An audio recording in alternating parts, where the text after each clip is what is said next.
श्रावणाच्या सुरुवातीला जिवतीचा कागद देवघराजवळ चिटकवून त्याचे पूजन करायची जुनी परंपरा आपल्याकडे आहे.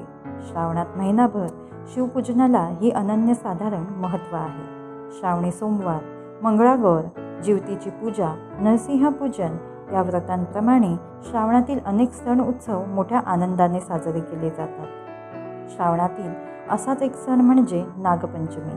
श्रावण शुद्ध पंचमीला कालिया या नागाचा पराभव करून भगवान श्रीकृष्ण यमुना नदीच्या पात्रातून सुरक्षित बाहेर आले. तोच दिवस आपण नागपंचमी म्हणून साजरा करतो. सर्पाला शेतकऱ्यांचा मित्र मानले जाते. या दिवशी अनंत म्हणजे शेष, वासुकी, पद्मनाभ, कंबल, शंखपाल, धृतराष्ट्र, तक्षक आणि कालिया या 8 नागांची पूजा केली जाते. महादेवांच्या सर्व प्रतीकांपैकी एक महत्त्वाचे प्रतीक म्हणजे नाग. तसेच श्री विष्णूचे प्रतीक म्हणूनही नागाकडे पाहिले जाते. श्रावण महिना शिवाची उपासना करण्यासाठी सर्वोत्तम मानला गेल्यामुळे नागपंचमी आणि नागपूजेला विशेष महत्त्व प्राप्त होते.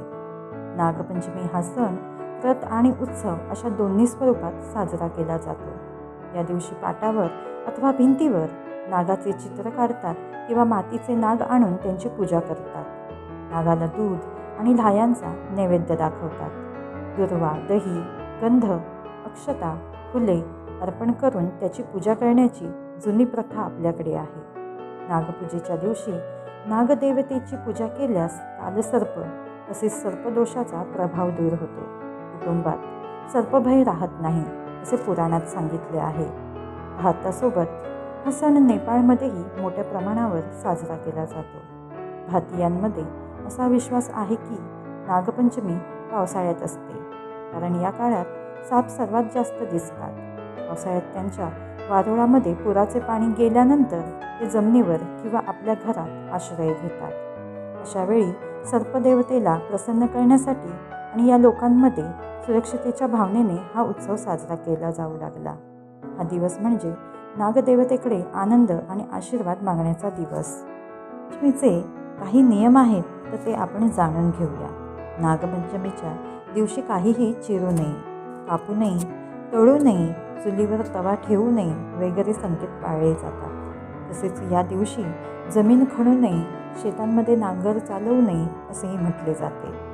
स्त्रिया पाटावर हळद चंदनाने नाग, नागिन आणि त्यांच्या पिल्लांची चित्रे काढून त्याला दूध, लाह्या, आघाडा, दुर्वा वाहून पूजा करतात. नागदेवतेची पूजा करून त्याला दूध, साखर, उकडीची पुरणाची दिंड करून नैवेद्य दाखवला जातो.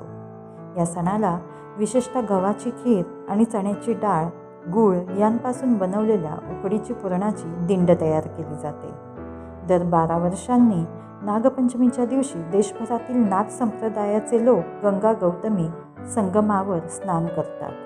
पंचमीच्या निमित्ताने विवाहित बहिणीला तिचा भाऊ माहेरी घेऊन येतो अशी पद्धत भारतात रूढ आहे. झिम्मा, फुगड्या, झाडाला झोके बांधून खेळणे या गोष्टी करून स्त्रिया हा सण आनंदाने साजरा करतात.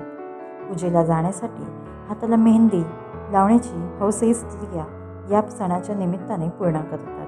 नागपंचमीच्या दिवशी काहीही चिरू नये, कापू नये, तळू नये, चुलीवर तवा ठेवू नये वगैरे संकेत स्त्रिया पाळतात. मला जर ही माहिती आवडली असेल तर प्लीज ह्या व्हिडिओला लाईक करा, शेअर करा आणि जर तुम्ही माझ्या या चॅनलवर नवीन असाल तर सबस्क्राईब करायला विसरू नका. धन्यवाद.